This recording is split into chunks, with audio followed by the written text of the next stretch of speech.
members for coming here. Although there's no, I really don't have it's not a press conference. So just to recap very, very briefly, as you all recall, on Sunday, government did issue a press statement addressing the issue of abductions in the country, extrajudicial activities that have been reported in the last several months, last year particularly. In the statement, I did talk also about the issue of the abduction of my son on the 22nd of June last year. And that I indicated that to date, nobody has ever told me why he was abducted, where he was held, and by whom. Those were the issues that generally I addressed on Sunday. And many of you, I'm sure, are alive to the fact that soon thereafter, the Directorate of Criminal Investigations did issue a challenge to me, indicating inter alia that I had not recorded a statement with the DCI in Kilimani.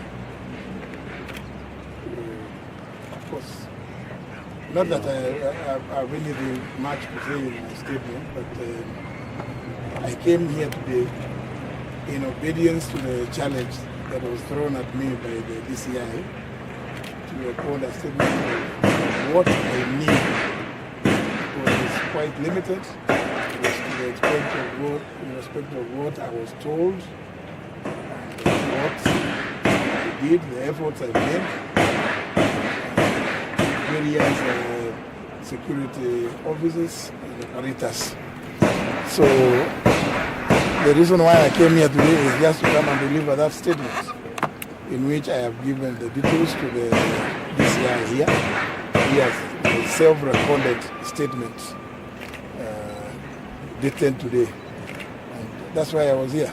It was just merely to respond to the challenge thrown at me because I have nothing to hide. It is a fact that my son had been abducted. It's also a fact that he was held in Communicado for several hours. And he did.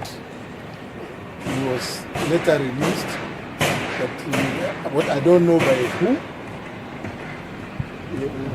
he had been abducted, and by who he was held. But my statement with the DCI explains the various steps that I took to secure his release. Yes. Following after the recording of the statement, have you given any timeline on when they should hear from them? Well, they say that they have actually recorded statements from the other witnesses who are with my son, among them the Honorable Mark Mwenje and another young man, Mark Mwenje's driver. They say they have recorded the statements.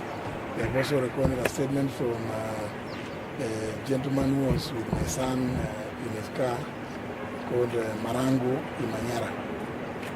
They say they have recorded their statement. So they are now busy processing according to them. Following your statement, some leaders have now come forward and they're saying they're calling for your resignation or even orchestrating an impeachment motion against you in Parliament. First, how do you respond to this, and is this the beginning of you breaking ranks with the government? I would just say bring it on. At my age, I'm not the kind of person to respond to some of it is really very perfunctory statement made by fairly inexperienced politicians. I think they're not worthy my response. So if anybody thinks that I don't know what I'm doing, then they are up for root shock.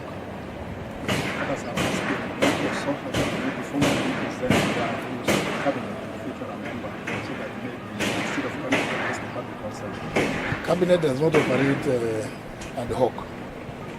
there must be a cabinet memorandum discussing the issue of either general insecurity or the question of abductions. That has not been presented before cabinet. And even then, even if it had to come, it will come through the relevant cabinet sector.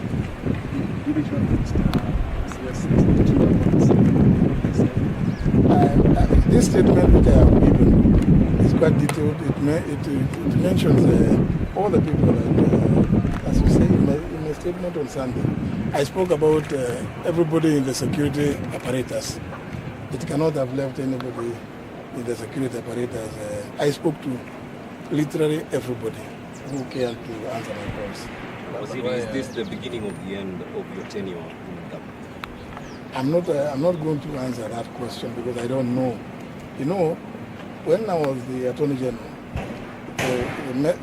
the process of removing an Attorney General is clearly provided under the Office of Attorney General Acts. But the removal of a cabinet sector is very simple. Just go to Article 132. It says the President may appoint with the approval of the National Assembly, may nominate, and with the approval of the National Assembly, appoint and dismiss cabinet secretary. So even when I took this job, I was fully aware of those provisions. Yes. See, so one of your statement sounded like you are opposing the government for the pressure that you mount. Which pressure? I'm not under any pressure. I'm not seeing any pressure. I told you there are some very infantile statements that I have read from some quarters, and I think it's not fair for me to even dwell on them. They are not worthy responding. That's not pressure. There's also the question of why I'm not when to have because everything happens for a reason. Yeah. I remember in my statement on Sunday, I did indicate that on the 3rd of this month, I also made a general statement regarding government accountability with regard to the issue of abductions. Just like I'm saying, I'm here today. Some people quietly, started asking me, why did you say this? Why? Can you make a more detailed statement regarding abductions? And that's why I came out, because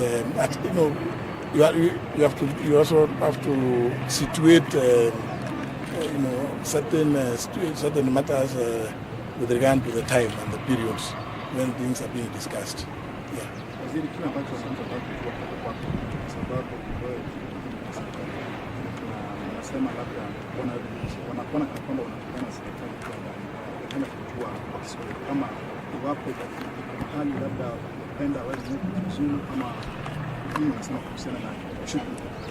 Kutoa maoni tofauti kuhusu jambo kama hili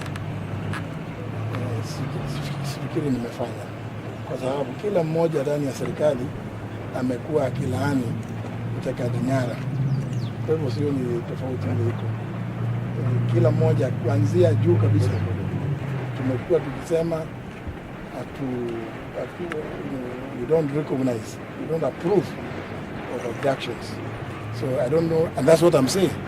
If anybody construes what I'm saying to be opposing to the government position, I would want to know who it is, because then unless the government position will be the opposite, which I don't believe, because both the IG and everybody, including the CS Interior, the IG, everybody has been denouncing abductions and all extrajudicial activities.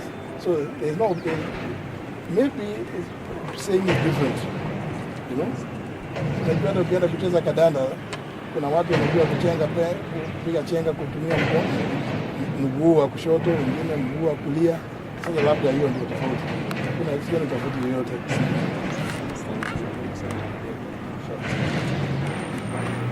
Yeah. Pole. Yeah.